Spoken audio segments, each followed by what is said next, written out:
প্রকাণ্ড বাগানের জলাভূমিতে দুই রাজার বসবাস। তাদের মধ্যে ইনি একজন, আর একজন হলেন ইনি। প্রায় প্রতিদিনই তাদের মধ্যে ছোট ছোট বিষয় নিয়ে ব্যাপক সংঘর্ষ লাগে। সংঘর্ষের মূলে রয়েছেন এই রাজা, কারণ ইনার খুব ইগো। অন্যদিকে এই টেরিটরিতে তুলনামূলক নতুন বলে এই রাজা মনের দিক থেকে দুর্বল। তাছাড়া কিছুদিন আগে পাইলসের অপারেশন করিয়ে শরীরের দিক থেকেও তিনি খানিকটা দুর্বল। আবহাওয়া খারাপ, দেশ জুড়ে প্রচণ্ড দাবদাহ। আর এটাই যে একমাত্র কারণ এমনটি নয়। এই দুই রাজার সাম্রাজ্যে আবহাওয়া সব দিনই খারাপ।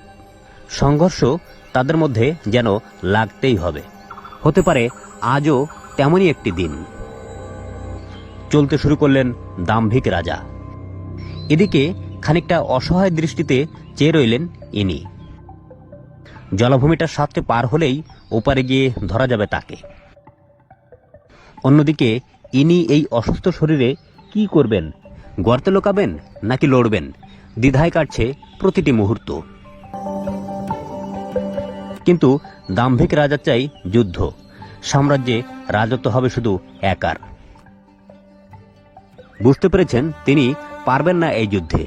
গর্তে হারিয়ে যাওয়াই বুদ্ধিমানের কাজ। গর্তের কাছাকাছি চলে এসেছে যুদ্ধাগ্রহী দাম্ভিক রাজা। গর্ত থেকে সামান্য দূরে, আক্রমণের একেবারে দ্বার প্রান্তে। যদিও ভিতরে ঢুকে যুদ্ধ করা মোটেই সহজ কাজ নয়।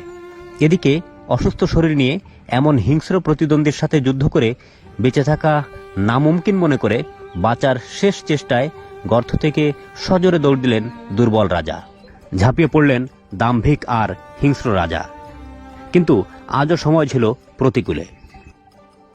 অনেক সময় বাপেও যা করে না, আরও একবার ভাগ্য অসহায় রাজাটির সাথে তাই করল। তাকে বাঁচিয়ে নিয়ে গেল।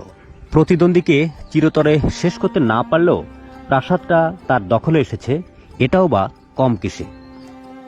নির্ভয়ে যুদ্ধজয়ী রাজা ঢুকতে শুরু করলেন প্রাসাদে। ঢুকতে ঢুকতেই সিদ্ধান্ত নিয়েছেন এই প্রাসাদে তিনি রাখবেন তার 14তম বিবিকে, যার সাথে বিবাহের প্রায় সকল প্রস্তুতি সম্পন্ন।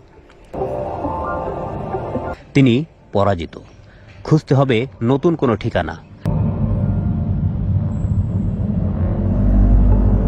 সাম্রাজ্য খুইয়ে মাথা নুয়ে পরাজিত রাজা হেঁটে চলল নতুন কোনো টেরিটরির আশায়। আমাদের ক্যামেরা লেগে থাকবে তার সাথে আঠার মতো।